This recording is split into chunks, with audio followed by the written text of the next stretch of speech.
क्या भारत को अब वेटो पावर मिलने वाली है? क्या पीएम मोदी की गर्जना यूएन में इतनी असरदार रही कि भारत को अब दुनिया की 5 सबसे ताकतवर शक्तियों में शामिल कर लिया जाएगा? यूएन में जो कुछ हुआ, वो इतिहास में पहली बार देखा गया।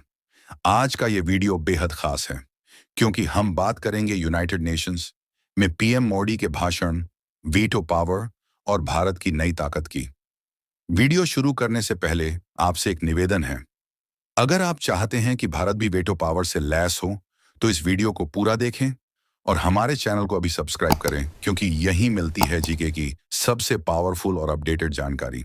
अब शुरू करते हैं आज का ज्ञानवर्धक और राष्ट्रभक्ति से भरा वीडियो।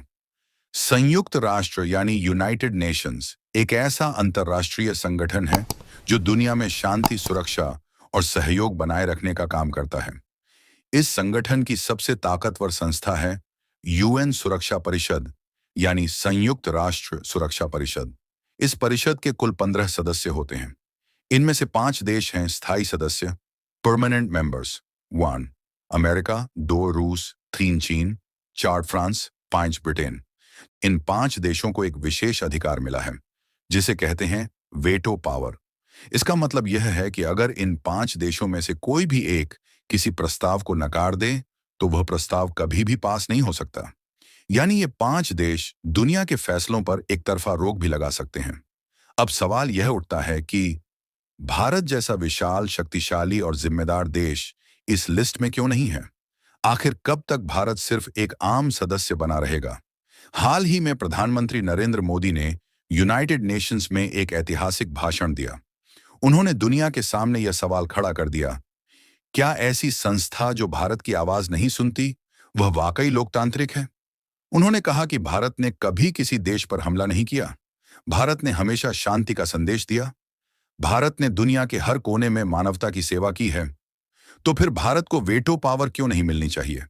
मोदी जी ने कहा, भारत की जनता 14 करोड़ है। भारत एक लोकतांत्रिक देश है। भारत की अर्थव्यवस्था तेजी से बढ़ रही है। भारत आज G20 का अध्यक्ष है।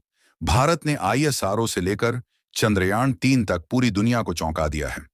ऐसे में भारत को अगर वेटो पावर नहीं दी जाती, तो यह न सिर्फ अन्याय है, बल्कि पूरी मानवता के साथ भेदभाव है।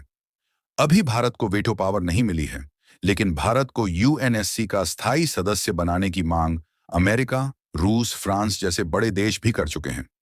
लेकिन एक देश है जो हमेशा रुकावट बनता है, और वो है चीन।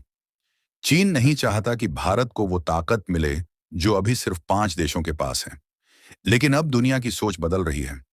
यूएन को 21वीं सदी के अनुसार खुद को बदलना होगा। क्या भारत को अब यूनाइटेड नेशंस में वेटो पावर मिलनी चाहिए? क्या दुनिया को अब नए नियम और नई शक्ति संरचना बनानी चाहिए? आपका क्या विचार है? नीचे कमेंट में जरूर बताएं। और अगर आप चाहते हैं कि भारत को ये ताकत मिले, तो इस वीडियो को शेयर करें ताकि सभी को सच्चाई पता चल सके। अगर वीडियो ज्ञानवर्धक लगा हो तो अभी लाइक करें और हमारे चैनल को सब्सक्राइब करना बिल्कुल न भूलें। हम जल्द ही मिलेंगे एक नए विषय के साथ, जहां जीके और देशभक्ति साथ साथ चलती है। जय हिंद, वंदे मातरम।